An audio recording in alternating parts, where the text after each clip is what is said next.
तो बिजली की कटौती अभी भी पूरी क्यों नहीं हो पा रही? बिजली लगातार कटती रहती है वहां पर। नहीं, बिजली की सर्वाधिक पूर्ति अगर कहीं है तो वो उत्तराखंड में है।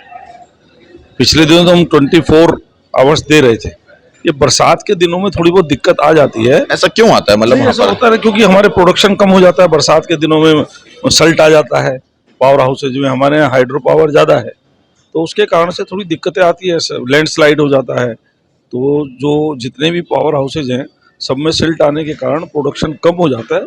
उसकी थोड़ी सी दिक्कत बरसात के दिनों में आती है, लेकिन वो भी हम दूसरी स्टेट से, जहाँ सरप्लस स्टेट है वहाँ से परचेज करके उसकी आपूर्ति करते हैं। लेकिन परचेज करने के बावजूद भी आज भी उत्तराखंड के अंदर बिजली का कट लगता ही लगता है। नहीं, पर उतना नहीं लगता जितना बाकी जगह लगता है। दूसरा रहेगा, जैसे अभी वहां पर नदियों की धारा बहती है, पानी खूब है, उसके बावजूद भी पानी वहां पर खरीदना पड़ता है। जैसे कि दिल्ली के अंदर पानी का कोई स्रोत अपना नहीं है, वहां से बाहर से मंगाया जाता है। उसके बावजूद भी यहाँ की जो सरकार है वो पानी मुफ्त दे रही है, 700 लीटर प्रतिदिन का। वहां पर ऐसा नहीं है अभी भी। नहीं, वहाँ पर देखिए पानी, वो कहा भी गया है कि पहाड़ का पानी और पहाड़ की जवानी वहाँ रुकती नहीं है।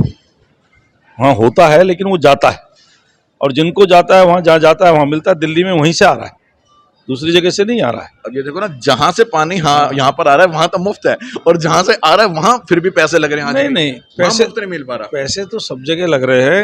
अब वो मुफ्त देने के ऊपर है ना। आप रेवड़ी बांट दो तो वहां की सरकार को देना चाहिए ये सुविधा, नहीं, मतलब बिजली पानी सरकार को सुविधाएं मुफ्त देनी चाहिए। मैं इसका पक्षधर नहीं हूँ। ठीक है। सरकार को जो आवश्यकताएं हैं, जो डेवलपमेंट है, जो विकास है, वो पूरे करने चाहिए। आपको लगता है उत्तराखंड आज भी विकास कर पाया है? हाँ, विकास में बहुत आगे बढ़ा है। पिछले जैसे 1 लाख करोड़ के हमारे प्रोजेक्ट चल रहे हैं। ऋषिकेश कर्णप्रयाग रेल लाइन बन रही है, कभी किसी ने सोचा नहीं था। लेकिन आज भी वहां पर पढ़े लिखे बंदे बेरोजगार घूम पा रहे हैं। ऑल वेदर रोड बन रही है सब प्रकार से। अगर आप बेरोजगारी की बात करेंगे तो बेरोजगारी का सबसे ज्यादा राजस्थान में है, उत्तराखंड में बहुत कम है उसके हिसाब से। तो और बेरोजगारी एक टेम्परेरी फिनोमेन होता है। जिसने ग्रेजुएशन करा उसको ग्रेजुएशन करते इमीडिएट नौकरी नहीं मिलेगी, 1-2 साल लगता था, हम उसको बेरोजगार में गिन लेते हैं।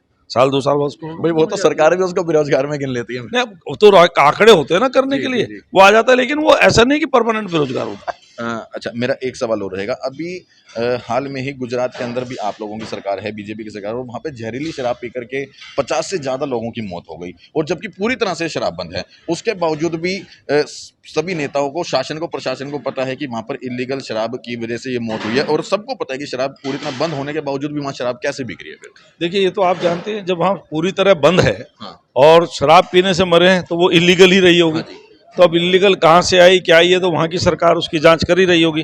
लेकिन ये घटना दुखद है, और ये सच्चाई है, वाकई ये बहुत बड़ी घटना है, और ये निंदनीय घटना है। कहीं ना कहीं सवालिया निशान भी खड़ा कर देती है वहाँ की सरकार के ऊपर कि वहाँ की सरकार क्या कर रही है, कि जब वहाँ पर इलीगल तरीके से शराब का, और एक बार मामला सामने नहीं आया, अनेकों बार इस तरह के मामले सामने आते रहते हैं, और जिस जिस स्टेट के अंदर पूरी तरह से शराब बंद है वहीं पर जहरीली शराब पीकर मरने के मामले सामने आते हैं। देखिए, ये तो एक सामाजिक विकार है जी। सब चीज कानून से नहीं आप कर सकते। कानून तो बना हुआ है, कोई किसी को मारता है तो फांसी की सजा है, उसके बाद भी मर्डर होते हैं। लेकिन उसमें के अंदर भी तो कहीं ना कहीं सजा देते हैं कानून से। नेताओं के ही तो सब जितने ये बिजनेस चल रहे हैं, गोले कारे धंधे जितने जिसका भी हो, हाँ। नेताओं को कहना बेकार की बात है, लेकिन नेता अगर कोई इन्वॉल्व भी है, गरीब आदमी तो कर ही नहीं पाएगा। बाबूजी, मैं गरीब की बात नहीं कर रहा हूँ, जी जी, जो भी होगा वो उस प्रकार से मजबूत होगा। माफिया भी कह सकते हैं आप, माफिया भी कह सकते हैं, बिल्कुल। तो माफिया अगर कोई काम कर रहा है तो माफियों के ऊपर भी हाथ किसका होगा? कानून उसको सजा देगा, कानून सजा दे। वहाँ की सरकार ने SIT गठित की है, वो जांच कर रही है, जांच में जो दोषी आएंगे उनको सजा मिलेगी। ठीक है, और निष्पक्ष तरीके से जांच की मैं जरूर मांग करूंगा कि वहां पर निष्पक्ष तरीके से जांच, और जो भी कार्रवाई हो वो उचित तरीके से हो, और जो भी इसके अंदर दोषी है उसको पूरा दंड मिलना चाहिए।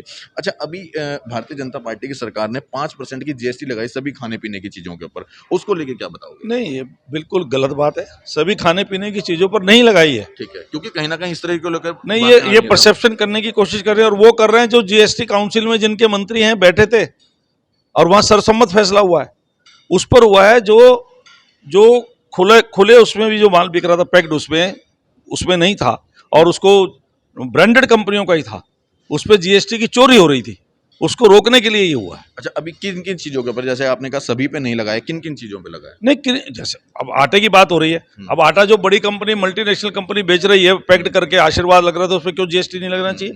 लेकिन जो चक्की वाला पीस करके रोजाना एक बोरी या 5 बोरी पीसता है रोजाना बेचता है, उस पर कोई GST नहीं है।